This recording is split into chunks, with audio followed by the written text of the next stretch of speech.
Boomerang X is a game about murdering a bunch of enemies in a first-person arena-style combat using a boomerang, your brains, and a myriad of movement skills that let you dash, float, and fly through the air like the most gracious bird, except that instead of raining poop upon your enemies, you just rain death, lots and lots of death.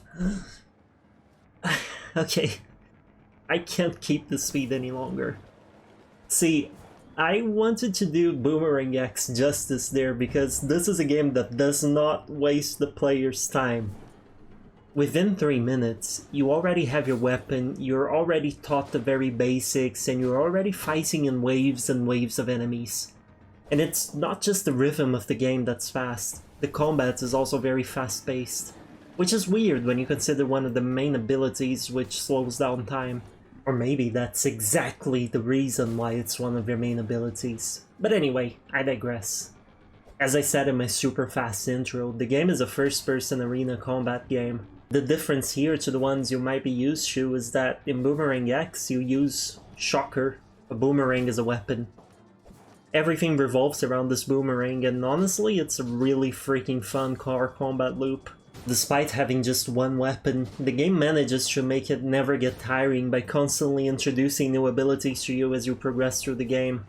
You can throw your boomerang, you can call it back instantly, you can slingshot yourself to it, you can drop as you're traveling towards it, you can charge your attack, get special attacks by achieving certain goals like 3 enemies killed mid-air without touching the ground or 2 enemies killed in one throw, and you can even slow down time. The best part is that the game doesn't punish you for using these abilities, and you can spam them to your heart's content. Well, most of them, aside from the skills that require you to achieve goals. Even the timed slowdown can be spammed. It has a limit of a few seconds at a time, but as soon as it's over you can just cast it again.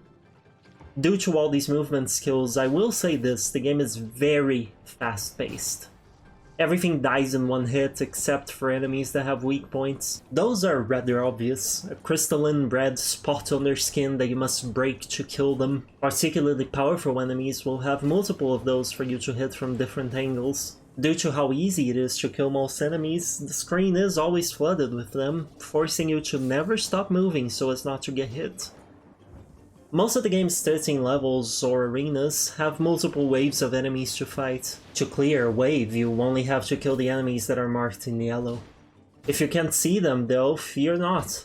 They glow through walls. This is another factor that forces you to constantly be on the move. You need to get to these marked enemies as soon as possible. So in total, we have at least 3 main elements forcing you to never stop. The tons of enemies, the target's enemies, and the fact that lots of these targets have weak spots all over, which forces you to go around them, under them, above them, stun them. There are lots of ways to deal with these, and it depends on the type of enemy, but all of those will involve moving. See what I mean when I say this game is fast-paced? It's like Lucio in Overwatch if you play that. Can't stop, won't stop. And the best part is, this just doesn't get boring.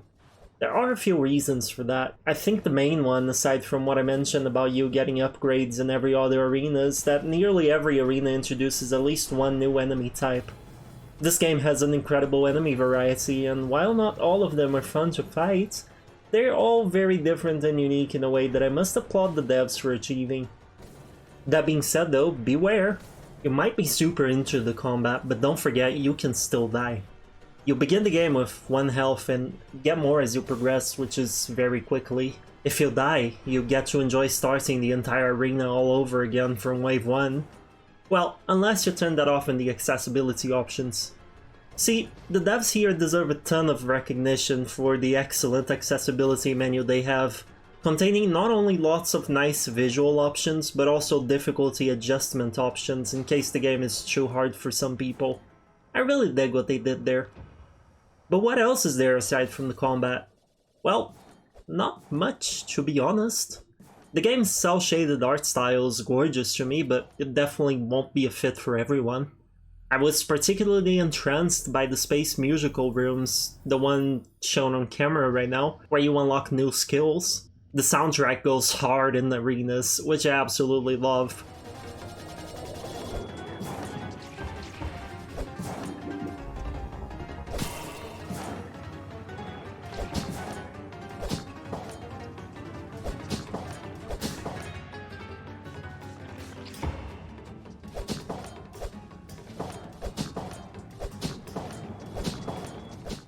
And in terms of story, I couldn't tell you either.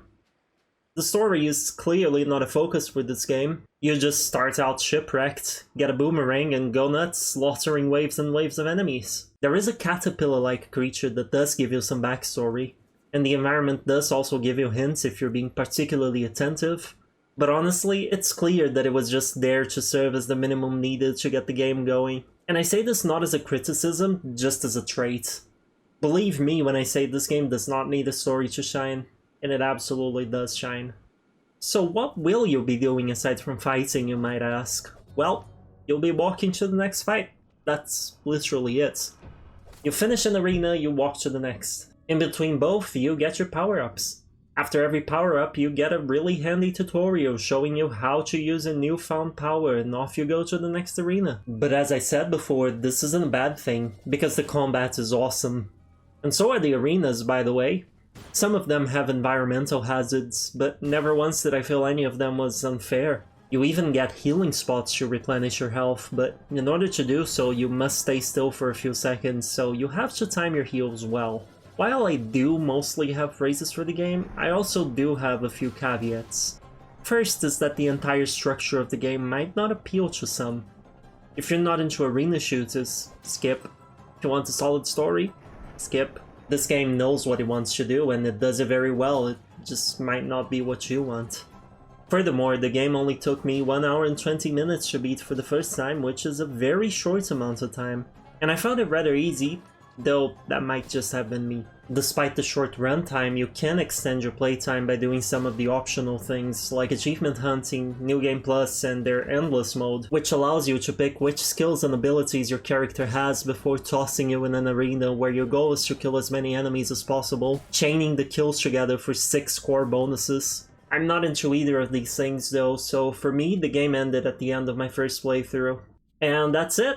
All in all, I had an absolute blast with Boomerang X. It's an incredible addition to the genre, and one of the most fun ones I've ever played. And if you're unsure if this game is for you, rejoice! There is a demo that covers about 1/3 of the game.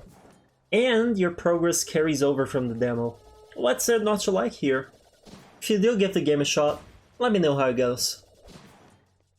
And thank you so much for watching. If you enjoyed the video, if it was useful to you, please do leave a like and subscribe, as it really helps out the channel.